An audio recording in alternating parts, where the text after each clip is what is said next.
Reparation is an ongoing conversation. Decolonization is an ongoing conversation. This article created something that I've never ever thought about, and that is colonizations or colonizers and missionaries are two different groups.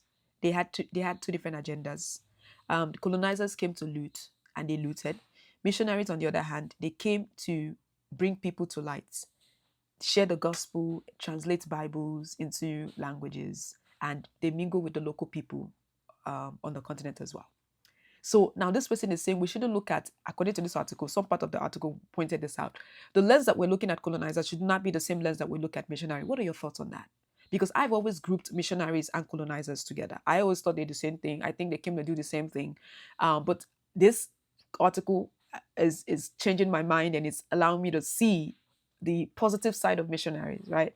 What are your thoughts on this, though? Now, reparation is an ongoing conversation, as I shared with you.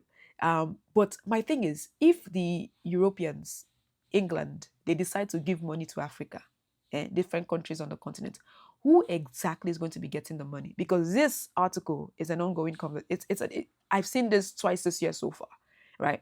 So every year you get this type of article coming up. Okay, reparation, decolonization, decolonization. But who exactly are we going to be giving the monies to, right? For example, if I look at the US, when the US government decides to give money back to African Americans, we know exactly who's going to be getting the money. I know I'm not getting anything, but I know who might be getting this money. I know people on the list, and the US government knows that. But do the African president or government, do they know that? The respective countries on the continent, do they know who exactly is going to be getting the money? Or is the money going to go to the government itself? Are countries across the continent going to be receiving the money, but are their governments going to be receiving the money? Or would this money go to specifically to people who are impacted by slavery? How are we able to trace that? So that's where my question is. So where is the money going?